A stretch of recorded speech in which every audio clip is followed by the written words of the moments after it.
اعوذ باللہ من الشیطان الرجیم بسم اللہ الرحمن الرحیم حامدا ومصلیا ومسلما اللہم صلی علی محمد کما تحب وترضی له بسم اللہ الرحمن الرحیم السلام علیکم ورحمۃ اللہ وبرکاتہ۔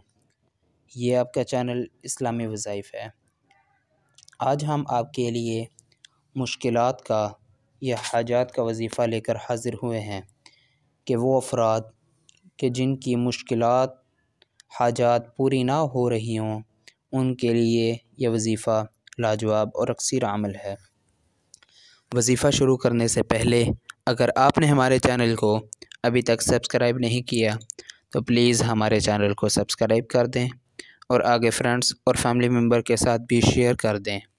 ہماری دعا ہے کہ جتنے بھی بیمار ہیں اللہ تعالیٰ ان کو مکمل صحت عطا فرمائے اور جتنے بھی پریشان حال ہیں ان کی تمام پریشانیوں کو دور فرمائے۔ بہت سے بھائیوں نے دعاؤں کا کہا ہے کہ وہ گھروں پہ ہسپتالوں میں سخت بیمار ہیں، اللہ تعالیٰ ان کو بھی مکمل صحت عطا فرمائے، آمین۔ آج ہم آپ کے لیے مشکلات اور حاجات کا وظیفہ لے کر حاضر ہوئے ہیں۔ اس وظیفے کے لیے کوئی تعداد یا کوئی وقت مقرر نہیں ہے، کوئی بھی ٹائم ہو، چلتے پھرتے اٹھتے بیٹھتے یہ وظیفہ آپ نے کرنا ہے۔ انشاءاللہ اللہ تعالیٰ آپ کی جو بھی حاجات ہیں، جو بھی مشکلات ہیں وہ انشاءاللہ دور فرما دیں گے انشاءاللہ۔ آج کے وظیفے کے لیے چند شرائط ہیں، ان شرائط کا ہونا بہت زیادہ ضروری ہے۔ نمبر 1، یقین کا ہونا بہت زیادہ ضروری ہے۔ یقین نہیں ہوگا تو وظیفہ اثر انداز نہیں ہوگا۔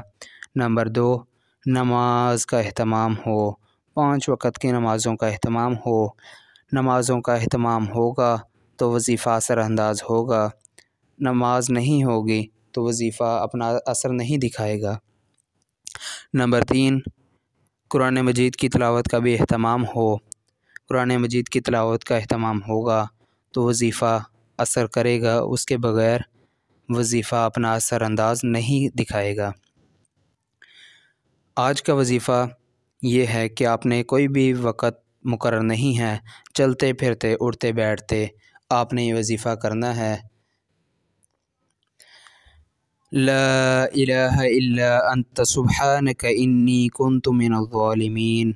یہ آپ نے کوئی بھی وقت ہو، چلتے پھرتے اٹھتے بیٹھتے یہ آپ نے کرنا ہے۔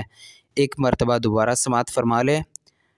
کوئی بھی وقت مقرر نہیں ہے اس وظیفے کے لیے، کوئی بھی وقت مقرر نہیں ہے، آپ نے یہ چلتے پھرتے اٹھتے بیٹھتے نیز لیٹے بھی ہوں آپ نے یہ وظیفہ کرتے رہنا ہے۔ اللہ تعالیٰ انشاءاللہ آپ کی مشکلات کو، حاجات کو پورا فرمائیں گے۔ یہ وظیفہ یہ ہے، لا الہ الا انت سبحانک انی کنت من الظالمین۔ اور اس کے ساتھ ساتھ شام کے وقت جب آپ سونے لگیں تو اس کے ساتھ ساتھ آپ توبہ استغفار ہو، اپنے گناہوں پر شرمندہ ہوں، اپنے جو گناہ ہیں اس پر توبہ استغفار ہوں اور یہ وظیفہ کرتے رہیں۔ انشاءاللہ اللہ تعالیٰ آپ کی مکمل حاجات اور آپ کی مشکلات کو دور فرمائیں گے انشاءاللہ۔ جزاکم اللہ خیر۔ السلام علیکم ورحمۃ اللہ وبرکاتہ۔